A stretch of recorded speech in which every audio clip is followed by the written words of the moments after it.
So we can all agree that there are people out there that go through a lot of things.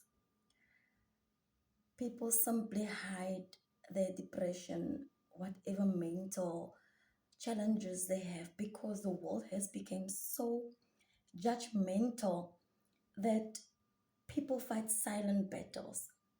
And you know what? I've been at that stage of my life once, okay, multiple times, but yes, I've been there. And it's not easy. It's really not easy. Like this year alone, we had people that committed suicide, people that literally gave up, people that would lock themselves away and just want to be alone. And I've realized that at some point I want to share my full story, but just for now, I want to um, encourage someone out there that's battling with a mental challenge. Let me put it like that. Maybe the depression, stress, anxiety. Um, I just want you to know that it's okay. It's okay to feel like that. There are coping mechanisms that helped me as a person to fight my battle. Yes, I've been there, as I said before, I've been there. And there's a lot of bravery in admitting that you are not okay. So there's a lot of bravery in admitting that you are not okay. Last year, this is what some people don't know. Last year, I started following, not, I didn't meet him. Started following Jason Noah. And he somehow inspired me, had a very huge impact on my life at that moment, because I literally went through his whole Instagram timeline and I got motivated, I got encouraged, I got inspired. As a woman, from a woman's perspective, I got inspired, and I followed so many other people that contributed also to my mental state. And it encouraged me to know that I can still, there is another chance in life. So I followed him, and whatever he posted encouraged me that I can. So one thing I had to do was to master my mental state. I had to master it. The biggest contribution to someone's mental health state is always what people think and what people will say. So the first step for you is to let go of what people think. Let go of what people will say. I had to learn that. I had to literally like say, you know what, I'm not gonna care what anyone say. I'm gonna do me. I'm gonna be happy. I'm gonna make myself happy. I choose who I want to talk to. I choose who I want to surround myself with, because surrounding yourself with positive people also contributes to your mental health. But now, if you are with negative people who always wants to talk about other people, who always have ugly things to say about other people, that also affects your mental health. And you know what?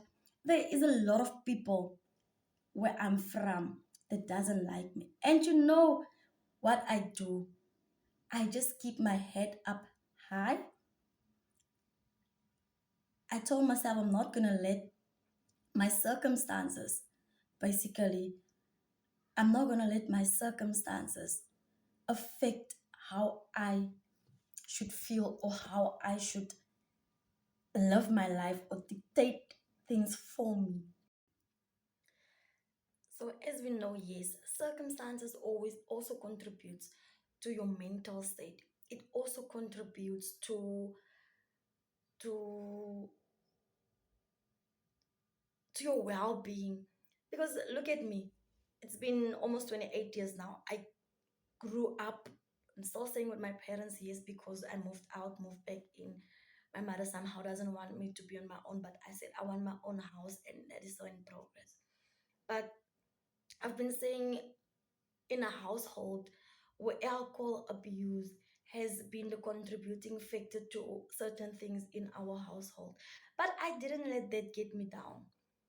Another coping mechanism, guys, for you, if you're struggling with depression or whatever, journaling, you'll never go wrong.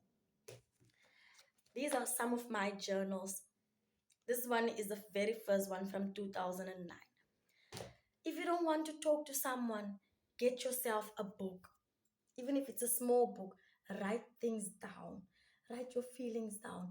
Write whatever you want to say, however you want to feel, whatever people are doing to you, write them down. You won't go wrong. That book won't judge you. You will feel so good after writing it. And you know, all my intakes starts with a date and it starts with Dear God. Amen, Dalmain, my name. And it has worked for me.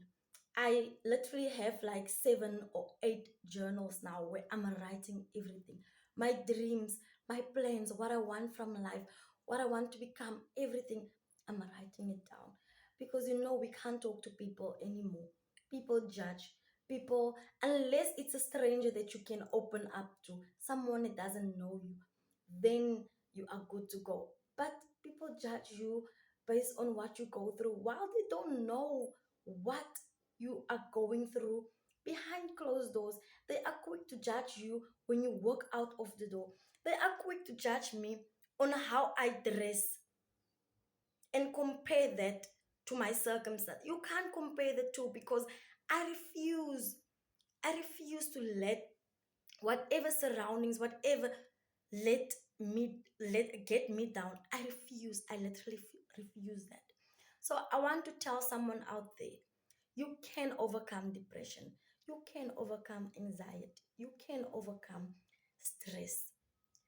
I am a living witness of, I'm not going to disclose any of some people know, but I'm not going to put it on TikTok now. I'm waiting for the right moment. um so what I'm trying to say is, you can, I got my tattoo. This one I have here. Some people don't even know why I got tattooed. They were quick to judge me. But this one is a constant reminder of how I need to love myself. My mindset, my brain.